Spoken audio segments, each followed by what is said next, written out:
So hello students, welcome back to my channel.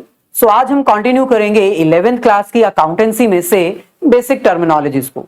First part में हमने total 9 terminologies understand कर ली थी, जो कि आपको आने वाले बहुत सारे चैप्टर्स में हेल्प करेगी, जैसे assets, liabilities, capital, drawing, revenue, sales. तो बहुत सारी टर्म्स हमने सीख ली हैं।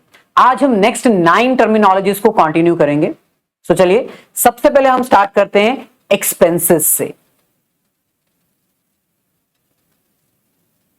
सबसे पहले एक्सपेंसेस होता क्या है? बहुत ही सिंपल कॉन्सेप्ट है। किसी भी बिजनेस को ऑपरेट करने के लिए हमें बहुत सारी ट्रांजैक्शंस परफॉर्म करनी होती हैं। वो ट्रांजैक्शन परफॉर्म करने में हमें जो कॉस्ट बियर करनी पड़ती है उसको ही हम एक्सपेंसेस बोलते हैं। या फिर हम ये कह सकते हैं कि बिजनेस में रेवेन्यू जनरेट करने के लिए पहले हमें जो खर्चा करना पड़ता है ना, उसको एक्सपेंसेस बोलते हैं। अगर खर्चा नहीं करोगे तो बिजनेस की कोई एक्टिविटी परफॉर्म नहीं होगी, और अगर कोई एक्टिविटी परफॉर्म नहीं हुई तो बिजनेस ऑपरेट ही नहीं होगा। यानी इन शॉर्ट, बिजनेस को ऑपरेट करने के लिए, बिजनेस में रेवेन्यू जनरेट करने के लिए, बिजनेस को रन करने के लिए हमें कुछ ट्रांजैक्शंस परफॉर्म करनी पड़ती हैं, और उन ट्रांजैक्शंस को परफॉर्म करने के लिए जो खर्चा आता है, जो एक्सपेंसेस हैं, जो कॉस्ट है, उसको ही हम एक्सपेंसेस बोलते हैं। तो सिंपल सी बात है, अगर आप एक्सपेंसेस नहीं करोगे तो बिजनेस नहीं चलेगा।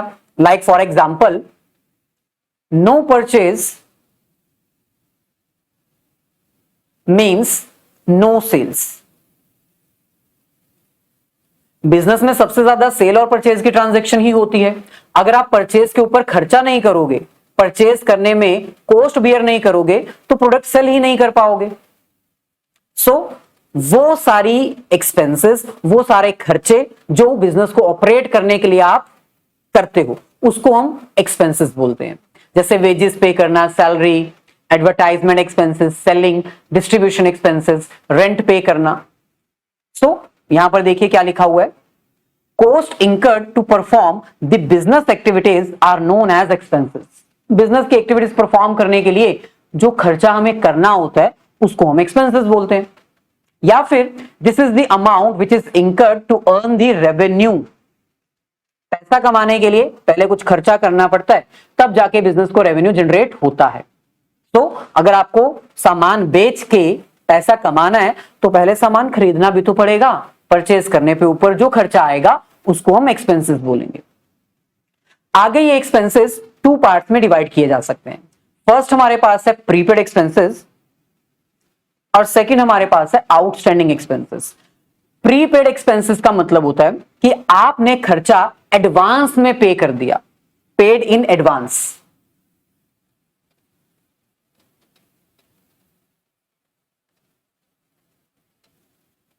फॉर एग्जाम्पल, आपने अपनी इंश्योरेंस करवाई। इंश्योरेंस 1 साल की करवाई थी, यानी 12 महीने की।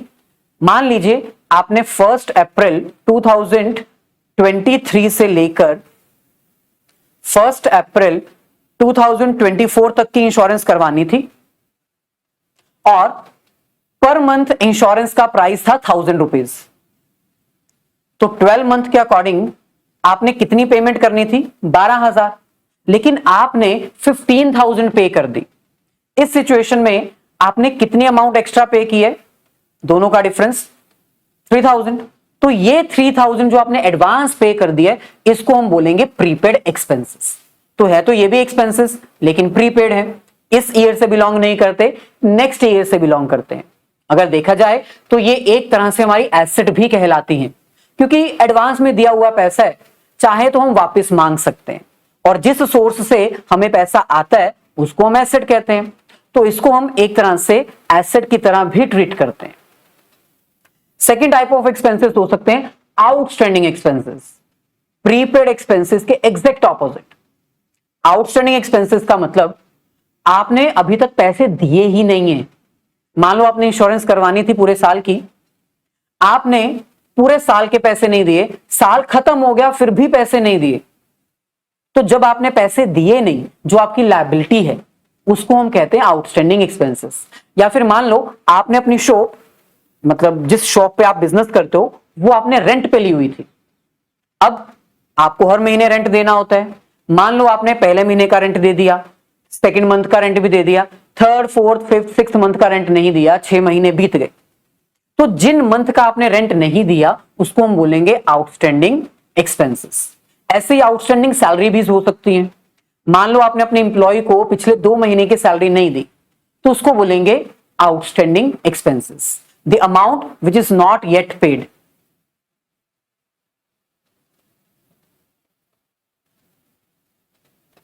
सो दोनों में डिफरेंस क्या है?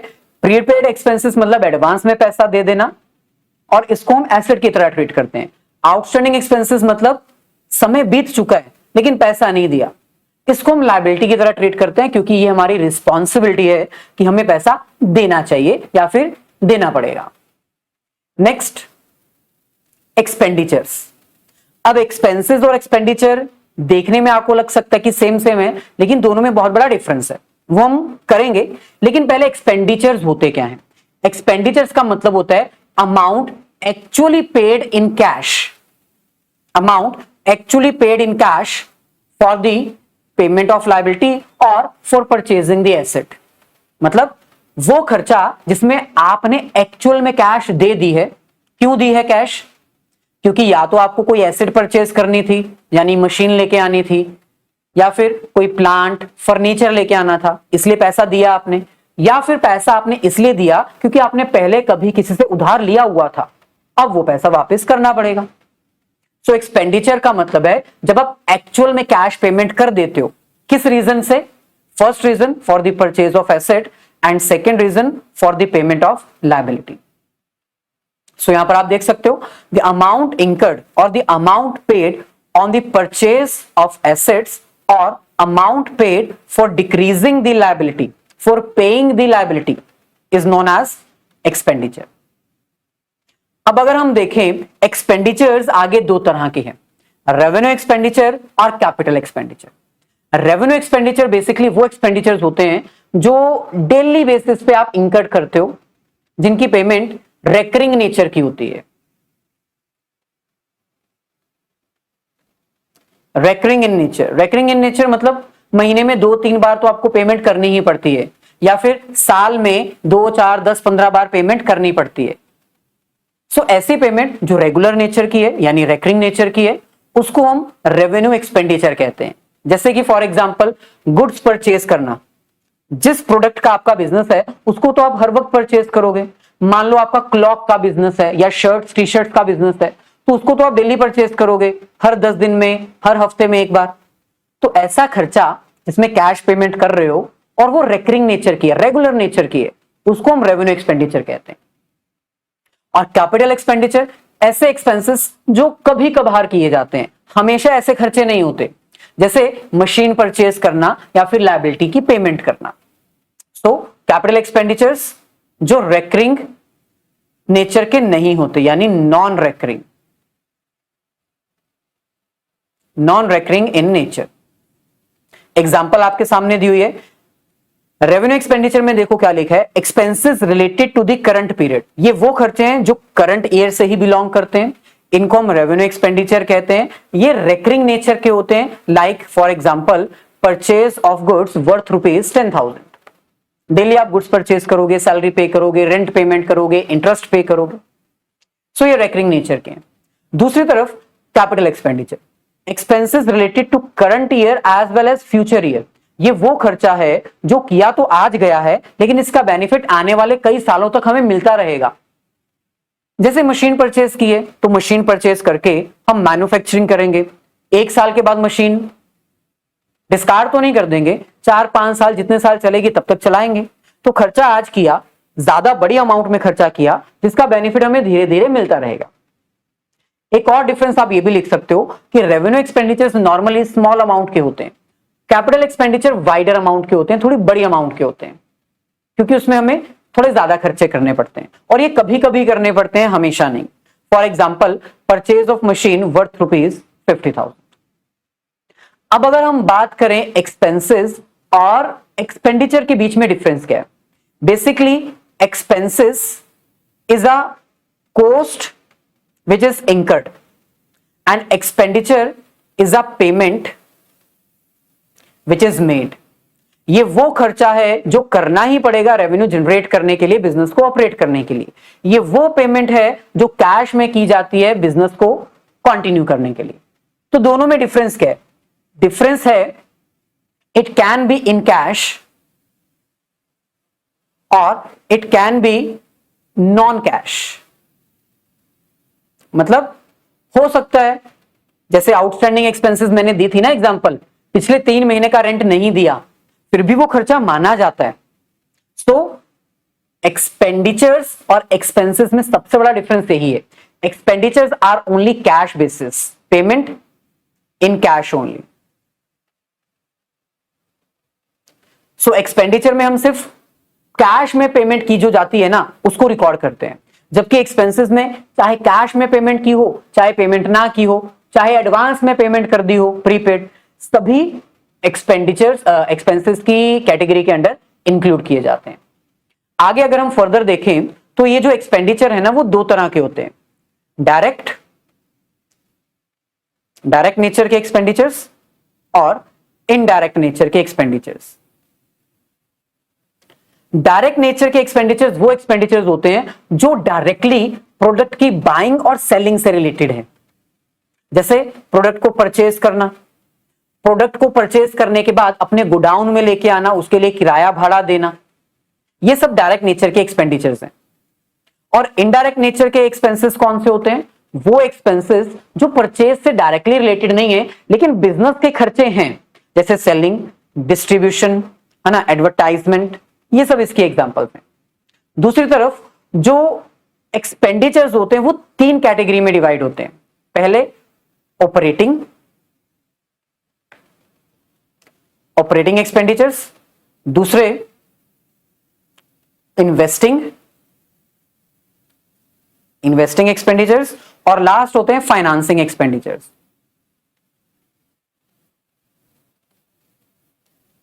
अब देखो ऑपरेटिंग एक्सपेंडिचर्स बेसिकली वो एक्सपेंडिचर्स होते हैं जो बिजनेस को ऑपरेट करने के लिए आपको करने ही पड़ते हैं, जो यहां पर डायरेक्ट नेचर में काउंट किए जाते हैं। जैसे purchase of raw material, purchase of finish goods, wages paid, है ना, फ्रेट, कैरेज, मतलब जो किराया भाड़ा होता है, ये डायरेक्ट ऑपरेशन से रिलेटेड होते हैं। इन्वेस्टिंग एक्सपेंडिचर्स वो एक्सपेंडिचर्स होते हैं जो बिजनेस में इन्वेस्टमेंट को लेके करने होते हैं, जैसे मशीन परचेज करना, बिना मशीन के हम बिजनेस नहीं चला सकते, लैंड, फर्नीचर परचेज करना, तो ये भी खर्चा है लेकिन इन्वेस्टमेंट के पॉइंट ऑफ व्यू से। और लास्ट आता है फाइनेंसिंग एक्सपेंडिचर्स, वो एक्सपेंडिचर्स जिसमें हम फाइनेंस रेज करते हैं, क्योंकि आपको पता होना चाहिए बिना फाइनेंस के क्या कोई बिजनेस चल सकता है या कोई चल पाया है? उधार तो लेना ही पड़ता है ना फाइनेंस। तो फाइनेंस रेज करने में भी खर्चा आता है, जैसे कि इंटरेस्ट पे करना, डिविडेंड पे करना, जो कि फिक्स्ड अमाउंट होती है, लोन के ऊपर इंटरेस्ट पे करना, तो ये भी एक्सपेंडिचर की एक कैटेगरी है जो कैश में पे की जाएगी तभी काउंट होगी। सो एक्सपेंसेस और एक्सपेंडिचर में मेजर डिफरेंस क्या है? एक्सपेंसेस कैश बेसिस और नॉन कैश बेसिस भी होते हैं, चाहे कैश नहीं गई फिर भी हम उसको एक्सपेंसेस मानते हैं। एक्सपेंडिचर्स सिर्फ कैश बेसिस में ही रिकॉर्ड किए जाते हैं। बहुत इंपॉर्टेंट डिफरेंस है, एग्जाम में पूछा जा सकता है। नेक्स्ट हमारे पास है रिसिप्ट क्या होते हैं। अब देखो आपने रेवेन्यू पिछले टर्म में कर लिया था, पिछले लेक्चर में कर लिया था। अब रिसिप्ट क्या होता है? रिसिप्ट भी तो रेवेन्यू की तरह ही है, एक सोर्स ऑफ इनकम। सो दोनों में डिफरेंस क्या है वो भी देखेंगे, लेकिन पहले रिसिप्ट समझ लीजिए। रिसिप्ट का मतलब होता है cash inflow in the business. जो भी पैसा बिजनेस में आ रहा है उसको हम रिसिप्ट कहते हैं। जैसा डिफरेंस एक्सपेंसेस और एक्सपेंडिचर्स में था वैसा ही डिफरेंस रेवेन्यू और रिसिप्ट में है। यानी रेवेन्यू में हम इनफ्लो देखते हैं लेकिन वो कैश में हो चाहे नॉन कैश में हो, यानी अमाउंट रिसीव हो गई हो या फिर होने वाली हो, दोनों रेवेन्यू में आती है। रिसिप्ट में सिर्फ वही रेवेन्यू, वही इनकम, वही इनफ्लो इंक्लूड किया जाता है जो कैश में होता है। इसलिए यहां पर मैंने फर्स्ट वर्ड क्या लिखा है? It is a cash inflow in the business known as receipt. अब रिसिप्ट आगे 2 तरह के होते हैं, revenue receipt and capital receipt. इसमें भी सेम डिफरेंस है। रेवेन्यू मतलब रेकरिंग नेचर के रिसिप्ट, ऐसे सोर्स ऑफ इनकम जो बिजनेस का मेजर सोर्स ऑफ इनकम कहलाता है, जो बिजनेस के ऑपरेशन से रिलेटेड होता है और जो महीने में, साल में बार बार लगातार आता रहता है और नॉर्मली स्मॉल अमाउंट्स का होता है। कैपिटल रिसिप्ट वो रिसिप्ट होता है जो कभी कभार बिजनेस के पास आता है, रेगुलर नेचर का नहीं होता, नॉन रेकरिंग नेचर का होता है, और इसकी अमाउंट नॉर्मली ज्यादा बड़ी अमाउंट की होती है। जैसे for example sale of goods and services, सामान बेच के जो पैसा आएगा डेली आएगा, वो तो डेली सामान बिकेगा, डेली सेल्स होंगी, स्मॉल स्मॉल अमाउंट की होंगी, तो रेकरिंग नेचर रेवेन्यू रिसिप्ट। जैसे आपने कोई अपनी फिक्स्ड एसेट बेच दी, 10 लाख के लेके आए थे आज से 5 साल पहले, 5 साल बाद वो 2 लाख की बिक गई, तो रोज रोज तो आप एसेट नहीं बेचते ना, तो रोज रोज ये रेवेन्यू आपको नहीं हो सकता, या फिर कह लो कोई लॉटरी लग गई आपकी। तो ऐसा सोर्स ऑफ इनकम जो कभी कभार होता है, डेली नहीं, सडन गेन हो सकता है ये आपका। नेक्स्ट, डिफरेंस क्या है रेवेन्यू और रिसिप्ट में, ये मैंने अभी बता दिया। जब हम रेवेन्यू की बात करते हैं तो ये इनफ्लो तो है, इट इज अ इनफ्लो, लेकिन इसमें दोनों इनफ्लो आते हैं, चाहे वो कैश में हो चाहे वो नॉन कैश में हो। मतलब चाहे आपने कैश पे सेल्स की हो वो भी काउंट की जाएगी, चाहे आपने क्रेडिट पे सेल्स की हो वो भी इसमें काउंट होगी।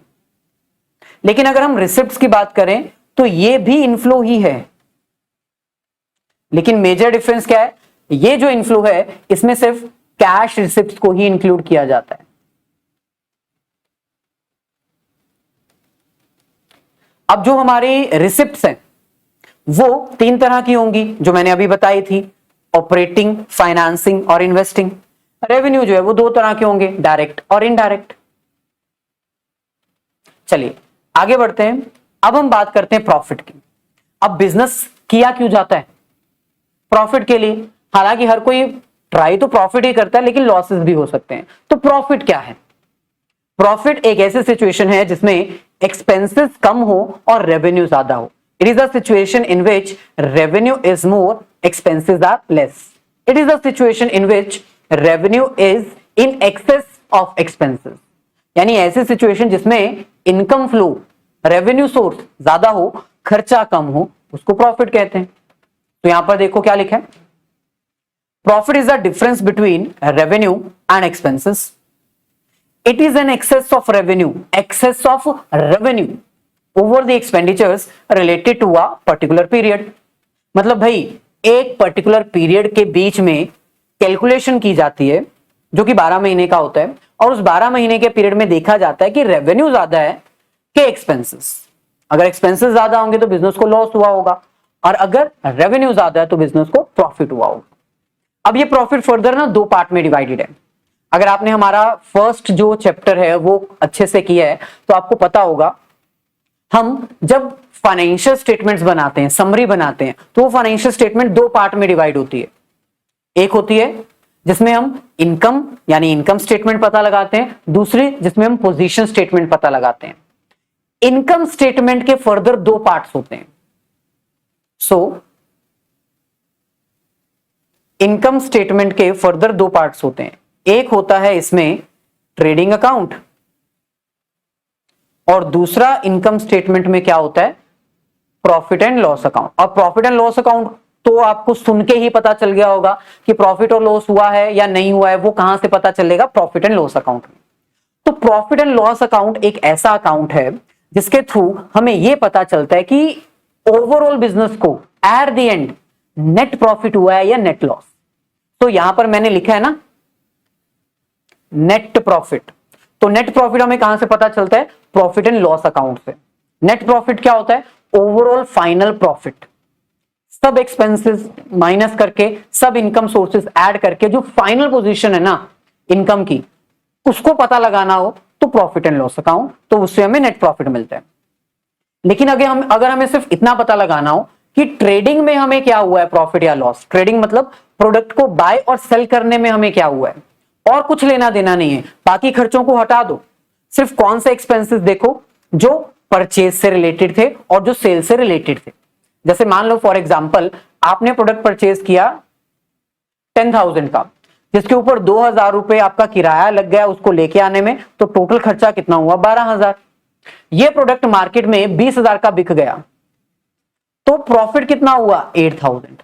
तो ये वो प्रॉफिट है जिसमें हमने बाकी सभी एक्सपेंसेस अभी माइनस नहीं किए, तो ऐसा प्रॉफिट जो सिर्फ ट्रेडिंग से हमें पता लगाए कि कितना प्रॉफिट हुआ है, उसको हम कहते हैं ग्रॉस प्रॉफिट। तो ये 8000 जो एग्जांपल है ना, ये कौन सी एग्जांपल है? ग्रॉस प्रॉफिट की।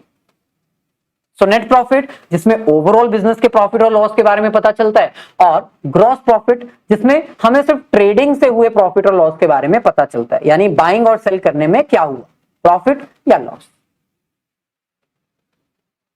चलिए आगे बढ़ते हैं। अब हम बात करते हैं इनकम की। अब इनकम क्या होता है? प्रॉफिट और इनकम में कोई डिफरेंस है? बहुत बड़ा डिफरेंस है। जब हम इनकम की बात करते हैं तो इनकम एक वाइडर कॉन्सेप्ट है, क्योंकि इनकम का मतलब प्रॉफिट जो अभी हमने कैलकुलेट किया वो तो है ही है, साथ में अदर सोर्सेज ऑफ इनकम भी इसमें ऐड हो जाते हैं। जैसे मान लो आपके बिजनेस को प्रॉफिट हुआ 20,000, ये कौन सा प्रॉफिट है? Profit from operating activities only. Operating activity मतलब बिजनेस की मेन रेवेन्यू जनरेटिंग एक्टिविटी से आपको कितना प्रॉफिट हुआ? 20,000 प्लस मान लो आपको रेंट रिसीव हुआ 2000, कमीशन रिसीव हुई 2000, 1000 को आपको बोनस मिला या कुछ भी एक्स्ट्रा इनकम मिल गई, तो टोटल जो आपको हुआ इसको हम कहते हैं income. So that is income. So income एक वाइडर कॉन्सेप्ट है, यहां पर आप देख सकते हो, it is broader then the term profit. It includes profit from the other activities also. Other activities से जो आपको प्रॉफिट होता है ना, वो भी इसमें इंक्लूड किया जाता है। तो फिर सर रेवेन्यू, प्रॉफिट और इनकम में डिफरेंस क्या है? देखो सिंपल है, जब हम रेवेन्यू की बात करते हैं तो इसमें कैश और नॉन कैश दोनों रिसिप्ट्स इंक्लूड की जाती हैं, चाहे पैसा मिल गया हो चाहे पैसा ना मिला हो, दोनों को हम ऐड करते हैं तो बिजनेस का रेवेन्यू हमें पता चल जाता है। यानी इसमें से हम कोई खर्चा भी माइनस नहीं कर रहे हैं, सिर्फ और सिर्फ सोर्सेज ऑफ इनकम को ऐड किए जा रहे हैं। प्रॉफिट क्या होता है? Profit is the difference between revenue and expenses. यानी यहां से हमें जो डाटा मिलेगा उसमें से अगर हम एक्सपेंसेस माइनस कर देते हैं तो हमारे पास आ जाएगा प्रॉफिट 20,000। तो फिर इनकम क्या है? Income is equals to profit plus other sources. So profit 20,000 plus other sources जो मैंने अभी आपको बताए, कमीशन, इंटरेस्ट प्लस अदर, है ना, royalty received, patent amount received, कुछ भी हो सकता है।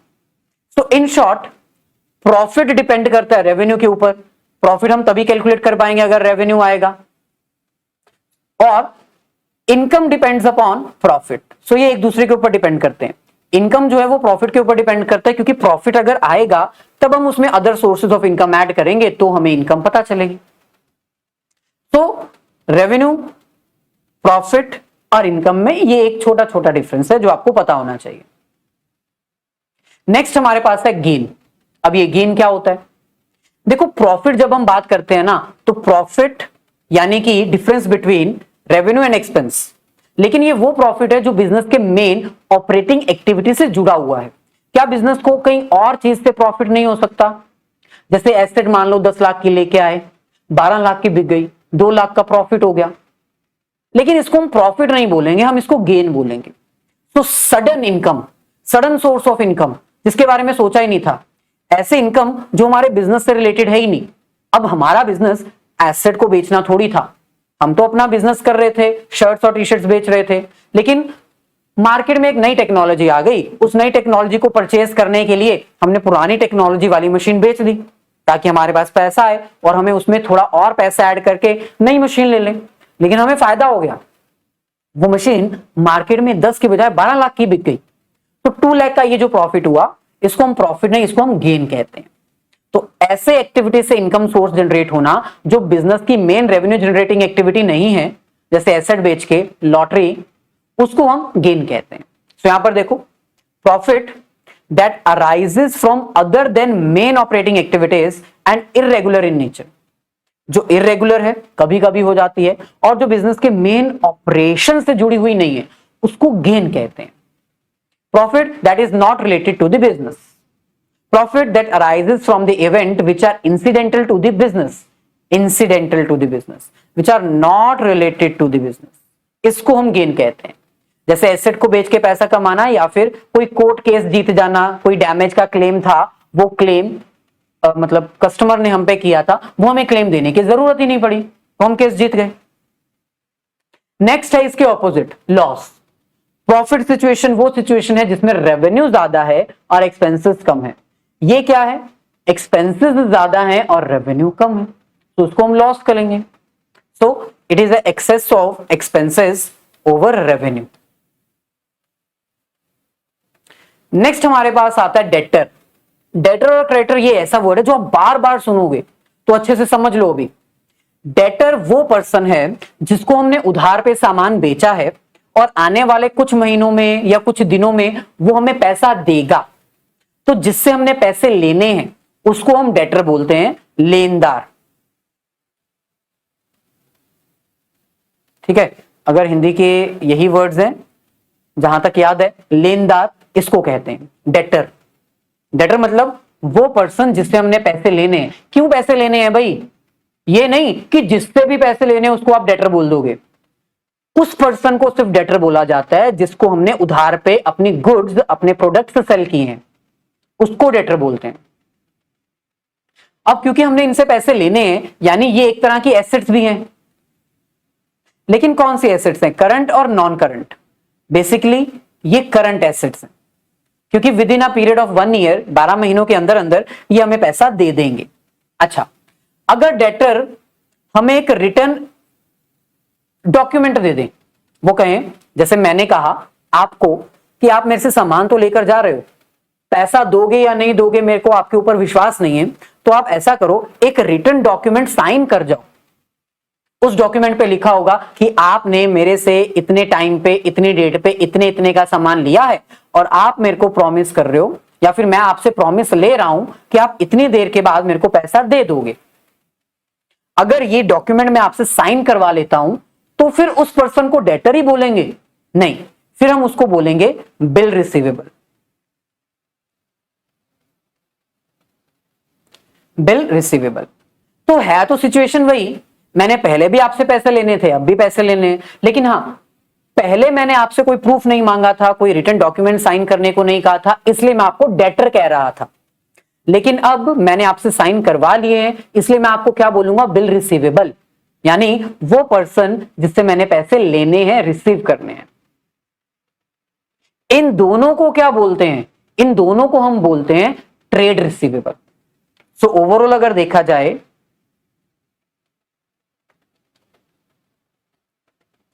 ट्रेड रिसीवेबल दो तरह के होते हैं, एक होते हैं डेटर्स और दूसरे होते हैं bill receivable. So trade receivable मतलब वो पर्सन जिससे हमने पैसे लेने हैं। पहली कैटेगरी इसमें वो आती है जिन्होंने हमें कोई रिटर्न डॉक्यूमेंट साइन करके नहीं दिया, हमें विश्वास है उन पे, डेटर बोलेंगे उसको, उससे भी पैसे लेने हैं। बिल रिसीवेबल यानी वो पर्सन जिसके ऊपर हमें विश्वास नहीं था और हमने उसे एक बिल रिसीवेबल ले लिया, बिल रिसीवेबल है, तो ये भी ट्रेड रिसीवेबल्स के ही पार्ट। ऐसे ही नेक्स्ट हमारे पास आता है ट्रेड पेबल। ट्रेड पेबल यानी वो पर्सन्स जिनसे हमने उधार लिया है और हमने उनको पैसे वापस करने हैं। अब क्योंकि हमने पैसे वापस करने हैं, इसका मतलब ये हमारी लायबिलिटी है।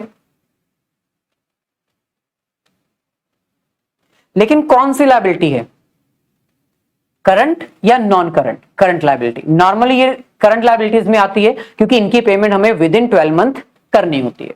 तो क्रेडिटर्स यानी जिनसे हमने उधार लिया है और उनको पैसे वापस करने हैं। सो ट्रेड पेबल आगे दो तरह में डिवाइड होते हैं, जैसे कि ट्रेड रिसीवेबल्स थे, पहले आते हैं क्रेडिटर्स।